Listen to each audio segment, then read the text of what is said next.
हे घर सोडून गेल्याशिवाय मला नाही वाटत रुपालीने मला बरं वाटेल म्हणून. स्वप्नील, अरे काय बोलतोयस तू हे? स्वप्नील, अरे आता तर तुला सगळ्यांची गरज आहे, असं काय नको करू. दादा हे बघ, शांत डोक्याने विचार कर. मी विचार करूनच बोलतोय अर्जुन. अरे काय होणार आहे इथं राहून? ही मनी मावशी परत त्या बाळाला घेणार, रुपालीला सांगणार तुझंच खरंय म्हणून. ए स्वप्नील, माझ्यावर काय येतो रे तू? रुपालीला बरं वाटावं ना म्हणून केलं मी हे सगळं. तेच करू नका. असं केल्यानं ती बरी होणार नाही कधीच. बरोबर बोलताय सर तुम्ही. म्हणूनच आम्ही घर सोडून जाणार आहे. एकतर या राहतील या घरात, नाहीतर आम्ही.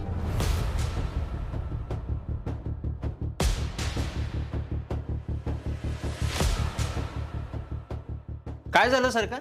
का तुम्ही या बाईला बाहेर काढत नाहीये? का अजून काय व्हायची वाट बघताय?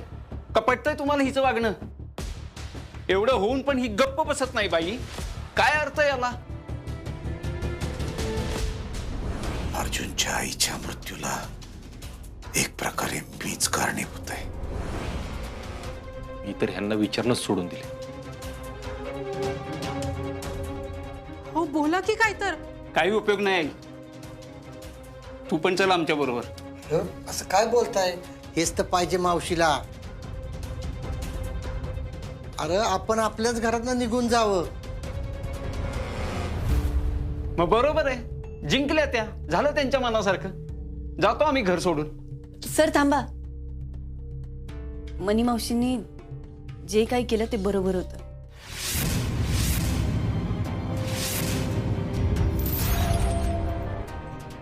आपल्या काय बोलतेस तू? हे काय बरोबर आहे ते बाई?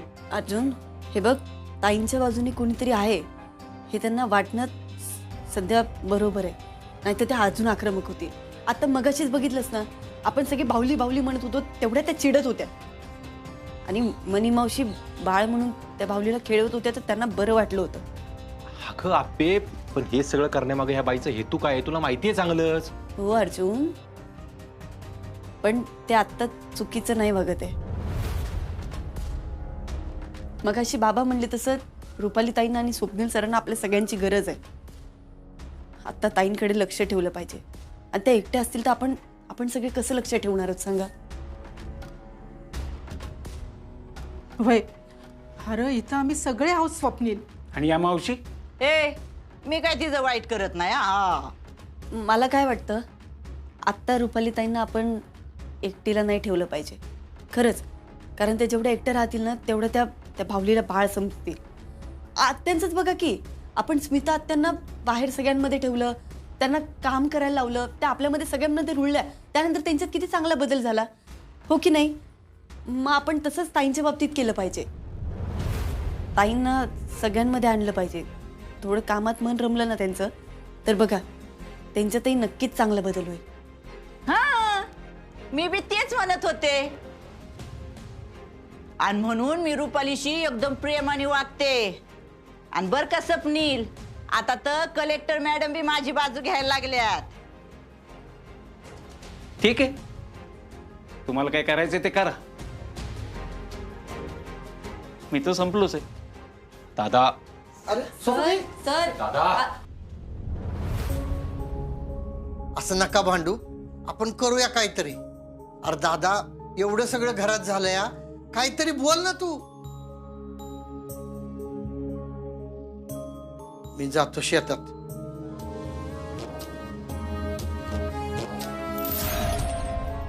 हे बघा, कोणाला पटत नसेल, आवडतही नसेल, पण तरी रुपाली ताईंना मनी मावशींचा लढा लागला हे मात्र नक्की. अगं हेच तर रिस्की आपे. पुढे जाऊन मावशी वहिनीकडून काय काय करून घेतील माहिती का तुला? हो, पण आपण आहोत ना अर्जुन. मला तुझं पटतच नाही आपे. अर्जुन ऐक.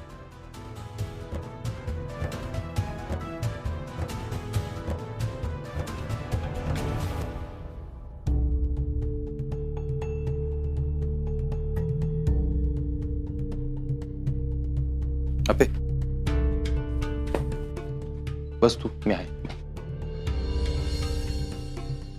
काय झालं एवढं चिडायला? तुला चांगलं माहिती काय झालं चिडायला ते. मनी मावशींची बाजू घेतली म्हणून. का घेतलीस त्यांची बाजू तू? तुझ्यासाठी अर्जुन, फक्त तुला सरकारांचं सिक्रेट कळू नये म्हणून चालू आहे माझी धडपड. सांग ना, काय का उत्तर? त्या बाईची बाजू तू का घेतलीस आप्पे? बाजू घेतली म्हणजे मी फक्त एवढं म्हटलं की रुपालीताईंना त्यांचा लळा लागला. आप्पे तुला चांगलं माहितीये ती मनी मावशी का आणि कशासाठी करते हे सगळं. अर्जुन, आत्ता मुद्दा मनी मावशींचा नाहीये, रुपालीताईंचा आहे.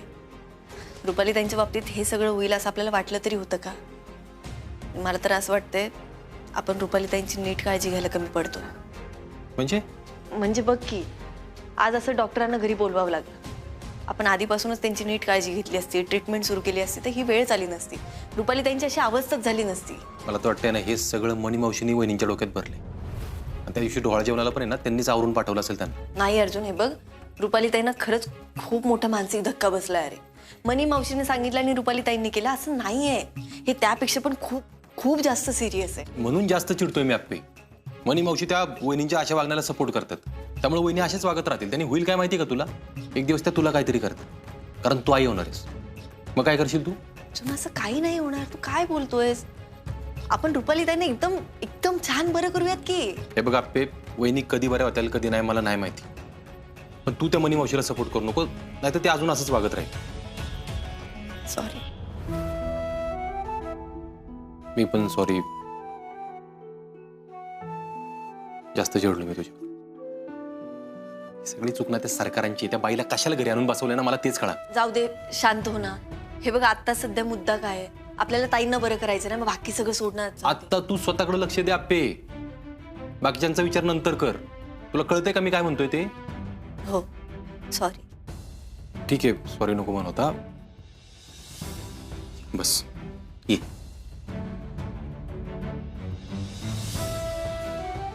बस.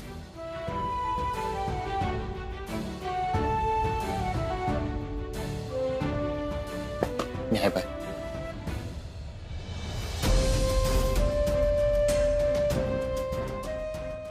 हे असं किती दिवस चालणार आहे कुणाच ठाऊक.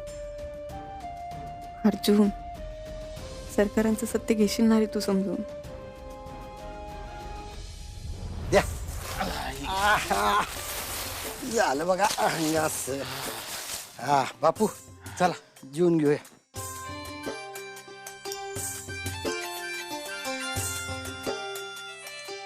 घ्या. विनायकराव, हा, एक विचारू का? सांगा की बापू. काही नाही, काल डोहाळ जेवणात म्हाताऱ्या बायका म्हणत होत्या आणि सकाळी सुनंदा अक्का आलत्या त्या बी म्हणत होत्या. शकून झाला. हा ना, म्हणजे असल्या गोष्टींवर विश्वास ठेवणारा मी माणूस नाही, पण तरी बी आहो, आप्पीचा प्रश्न आहे आणि त्यातल्या तर तिच्या बाळाचा प्रश्न आहे म्हणून काळजी वाटते. बापू, अहो तुमचं काळजी वाटणं साहजिक आहे. अहो होय हो, आणि त्यातल्या त्यात रुपाली जी वागल्या त्याच्यामुळे तर आम्ही सगळी थक्कच झालो. हा ना. आता माझं बाळ डोहाळ जेवण व्हायच्या आधी जन्माला आलं म्हणून काय झालं? आता करू आपण डोहाळ जेवण. हा, कुणालाच कळ ना काय करा होती. अहो होय हो, आणि भानाच्या भरात रुपाली पण त्यांच्या डोक्यावर परिणाम झाल्यासारख्याच वागत होत्या. तुम्ही वाईट वाटून घेऊ नका, पण अहो त्या अवस्थेत त्यांनी आप्पीला काय केलं तर? नाही नाही बापू, अहो असं काय बी होणार नाही. नाही हो विनायकराव, मला माहित आहे रुपाली एकदम गरीब आहे, त्या तसं काय करणार नाहीत, पण अहो वासराचा प्रश्न आल्यावर गाय बी शिंगावर घ्यायला कमी करत नाही हो. हा खरंय बापू, पण घरी आल्यापासून रुपाली एकदम शांत आहे. हा होय ना. मग काय तर हवा कुणालाच वाटलं नव्हतं. आणि ती बावली आ, ती आहे की तिच्या खोलीत. आणि बापू, अहो तिच्यावर उपचार करायचं बी ठरले. होय ना. नाही नाही, उपचार तर केलेच पाहिजे. अहो हाताबाहेर जाण्याच्या आधी. नाही नाही बापू, खरंय तुमचं. हा, तसं तुमच्यावर आणि अर्जुनवर लय विश्वास आहे बघा आमचा, तरी बी आपली भीती वाटत राहते मनाला. अहो बापू, तुमचं एकदम बरोबर आहे. अहो तुमच्या जागी मी असतो ना तर डोळा जेवणात पोरीला पाठवलंच नसतं घरी. अहो तुम्ही पाठवलं तरी आप्पीला आमच्या बरोबर. नाही नाही विनायकराव, तसं काय नाही बरं का. हो खरं तेच सांगतोय बापू मी. तुम्ही एकदम बिंदास राहा. आप्पी एकदम सुखरूप आहे बघा. बस विनायकराव, तुम्ही बोलला म्हणजे विषय संपला. बरं वाटलं मला. चला 2 घास खाऊन घेऊ. हा या. देवा भैरवनाथा, बापूंशी खोटं बोलावं लागलं बघ. हा, पर त्यांच्या मनात जी भीती आहे ना ती तेवढी खरी ठरवू देऊ नको बघ. तायडे मॅडम, काम कसं चाललंय? उत्तम चालू आहे. आणि हिरकणी योजना काय म्हणतेय? हिरकणी योजना सातारा जिल्ह्यातील जवळजवळ सगळ्या महिलांपर्यंत पोहोचली आहे. म्हणजे लास्ट वीक जो काही डेटा आलेला आहे त्यावरून तरी असंच वाटतंय. काय सांगताय? हो मॅम, सातारा जिल्ह्यातील जवळजवळ सगळ्या तालुक्यातील महिलांनी या योजनेचा लाभ घेतलाय आणि त्यातल्या त्यात दुर्गम भागातील महिलांची संख्या जास्त आहे. अरे वा, अभिनंदन. काय तोंडे, मस्तच की. माझं कसलं अभिनंदन करताय? खरं तर तुमचं अभिनंदन. जो तूफानों से पलते जा रहे हैं वही दुनिया बदलते जा रहे हैं. हो मॅम, जेव्हा मी जातीने स्वतः या फील्डवर उतरून काम करते तेव्हा मला या योजनेचं महत्त्व कळतंय. तायडे मॅडम, कळतंच सगळ्यांनाच, पण ते मान्य करून काम करणारे फार थोडे असतात तुमच्यासारखे. नाही, तुम्ही आता निश्चिंत राहा, म्हणजे तुमच्या या बाळाच्या बाबतीत तरी. हो मॅडम. तुम्ही आता पोटातील बाळाची काळजी घ्या. डिलेव्हरी केव्हा आहे? आता फक्त 1.5 महिन्याचा अवकाश. मग तर तुम्ही रजा घेतलीच पाहिजे. आम्ही तर सगळे सांगून दमलो. तुमचं ऐकतायत का पहा. काय तोंडे, आवाज काय म्हणताय हो? मी घेते की रजा? नाही, खरंच घ्या, कारण हा काळ अतिशय महत्वाचा काळ आहे तुमच्यासाठी आणि पोटातील बाळाच्या दृष्टीने पण. मॅडम, तुम्ही त्या दृष्टीने काही हालचाल केली आहे का? कोणते हॉस्पिटल्स, कोणते डॉक्टर, याविषयी काही माहिती काढली आहे का? हो, आणि माझं ठरलंय, मी सरकारी हॉस्पिटलमध्येच डिलिव्हरी करेन. का? सरकारी दवाखान्यामध्ये डिलिव्हरी? हो, कारण मी हिरकणी योजनेमध्ये उपचार करणाऱ्या सगळ्या बायकांना सांगितलं होतं की मी माझी डिलिव्हरी तिथेच करेन. खरंच की काय? हो, खरंच आहे. मॅडमनी एकदा प्रेस कॉन्फरन्समध्ये जाहीर केलं होतं. मग दिलेला शब्द पाळला पाहिजे का नाही? आता माझ्या मनामध्ये तर तुमच्याविषयी आदर दिवसेंदिवस वाढतच चाललाय. तायडे मॅडम, अहो आपणच जर बाहेरच्या हॉस्पिटलमध्ये गेलो उपचारासाठी तर मग लोकांचा विश्वास कसा बसणार ना योजनेवर? करेक्ट. गायतोंडे, आता आपल्याला डोळ्यामध्ये तेल घालून काम करावं लागणार आहे बरं का. मॅम स्वतः जातीने लक्ष देणार आहेत. आणि काही काळजी करू नका, तुम्ही अगदी उत्तम काम करताय.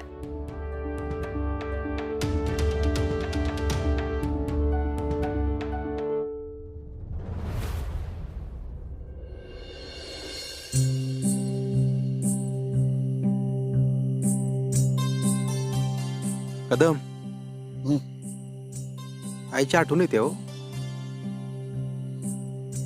तुम्ही काय करता आईची आठवण आलं? अरे काय करायला कशाला लागते रे? माझा बाजा संघ असला की नाही की आई कायम बरोबर असल्यासारखंच वाटतं बघ. ए भारी या. आईला लय आवडायचं ना तुम्ही बाजा वाजवलेलं? होय रे, लई आवडायचं तिला. पर दादाला आवडायचं नाही ना, मग आम्ही घरात नाही वाजवायचं. काय करायचं माहितीये, इकडे शेतात यायचं आणि मग वाजवायचं. हे भारी आहे कदम. म्हणजे टाइम मशीन असतं ना, टाइम मशीन म्हणजे असते एक. तुम्ही काय केलं असतं माहितीये का, उलट फिरवलं असतं उलट, आणि आहे ना तुमच्या जवळ येऊन बसलो असतो शेतात. म्हणजे तुम्ही इकडे बाजा वाजवताय, आई ऐकते, आणि मी असं लांबून तुमच्याकडे बघत बसलो असतो. मी काय केलं असतं माहितीये का? काय? तुझ्या आईला ना आधीच दवाखान्यात नेलं असतं. आई गेली त्याच्या 2 दिवस आधी तिला ऍडमिट केली होती. होय रे, दुसरीकडे का नाही हलवलं? लई चौकशी केली होती, पण डॉक्टरच म्हणले काय नाही होऊ शकत म्हणून. दादा बी लई फिरला, पण आता डॉक्टरच म्हणले काय नाही होऊ शकत म्हणल्यावर काय नाही रे. मला तीच रुखरुख मनाला लागून राहिली बघ. अरे तिच्यावरचे उपचार ना आधीच सुरू करायला पाहिजे होते. मला बी तेच वाटतं. आता हे जे काय चाललंय ना घरात कदम, राहून राहून वाटतं आई पाहिजे होती. ती असती ना तर तिनं ना आप्पीसारखंच घर सांभाळलं असतं बघ. खरे घरीच जाऊशी वाटत नाही हो. हॉलमध्ये गेलं ना, रुपाली वहिनी पडलेलं ती जागा आठवती, दिसती, आप्पीचा चेहरा डोळ्यासमोर येतो, लय कसं तरी होतो. अर्जा, तू घाबरू नकोस रे. अहो असं कसं म्हणताय कदम? त्या दिवशी वहिनींच्या जागी आप्पी असती तर ए अर्जा, उगाच काय तर बोल नकोस. बघितलं ना कसं होतंय. माझं बी तेच होतंय हो. विचारच करूशी वाटत नाही तो. आणि त्यात ती मनी मावशी बसल्या ना उराव अख्ख्या घराच्या. हा ना, ती तर बाई ना काय बी करेल बघ, सांगता येत नाही. म्हणून पहिली घराच्या बाहेर गेली पाहिजे ती. अर्जा, काय असेल रे तिच्याकडे असं? हेच कळत नाही.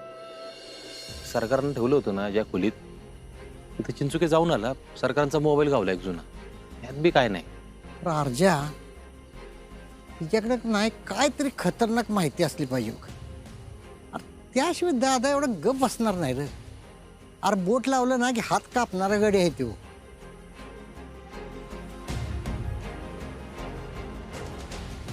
पर त्यामुळे मला काय वाटतं माहिती आहे का, की माहिती मिळत नाही तेच बरं आहे.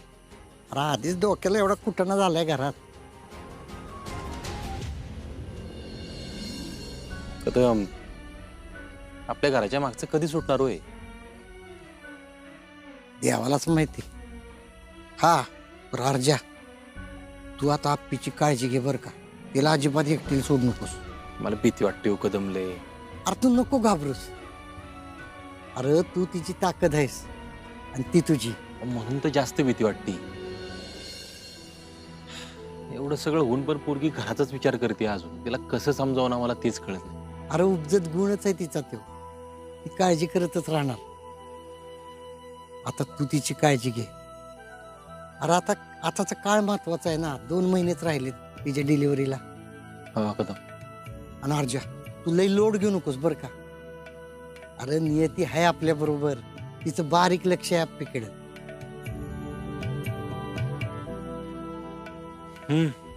चला निघायचं का? आपली वाट बघत असेल. हा चल. अप्पे,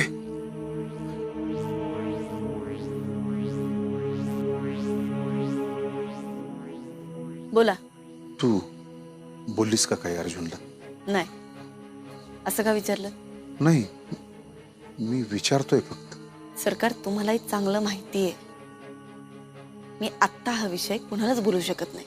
कधी ना कधीतरी सांगावंच लागेल ना त्याला, बाहेरून काहीतरी कळण्याआधी. सरकार, तुम्ही हे सगळं मलाच का सांगितलं हो? अप्पे, मला खरंच त्यावेळी काही कळत नव्हतं काय करावं. मला तर असं वाटतंय ना, तुम्ही तुमच्या खांद्यावरचं ओझं माझ्या खांद्यावर टाकून मोकळे झाला.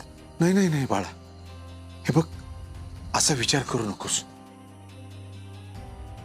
आत्ता तरी मला असंच वाटतं. अप्पे, खरं तर मला तुला सांगायचा विचारच नव्हता, पण माझ्या डोळ्यापुढं कुणी नव्हतंच. फक्त तूच होतीस की जे हे ऐकून सुद्धा सांभाळून घेऊ शकतेस. काय काय सांभाळायचं हो सरकार तुमचं? जमिनीचं झालं, सुजय भाऊजींचं झालं, आणि आता हे अजून काय सांभाळायचंय? नाही, झालंय आता. संपलं माझं. संपलं? हे संपलं नाहीये सरकार. हे आत्ता जर ही गोष्ट घरात कळाली ना तर भूकंप होईल. तुम्हाला कळतंय का?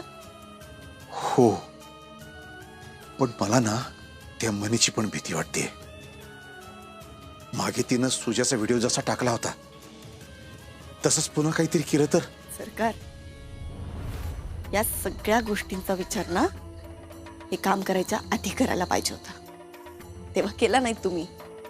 मला सतत अर्जुनशी खोटं बोलावं लागतंय. मी आतापर्यंत एकदाही त्याच्याशी खोटं बोलली नाही. काही नसताना त्या मनी मावशींची बाजू घ्यावी लागते घराच्या समोर, ते पण.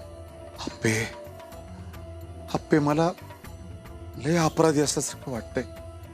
मला झोप सुद्धा येत नाहीये, पण काय करावं हे सुद्धा कळत नाहीये. सरकार, यावर ना एकच मार्ग आहे. अर्जुनच्या मनात आणि बाबांच्या मनात या विषयाची धार तुम्हाला कमी करावीच लागेल.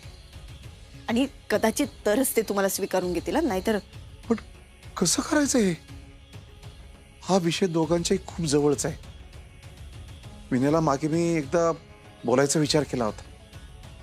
तोच बोलता बोलता मला बोलला की आयुष्यात एका गोष्टीसाठी मी स्वतःला कधी माफ नाही करू शकत, ते म्हणजे अर्जुनच्या आईचा मृत्यू.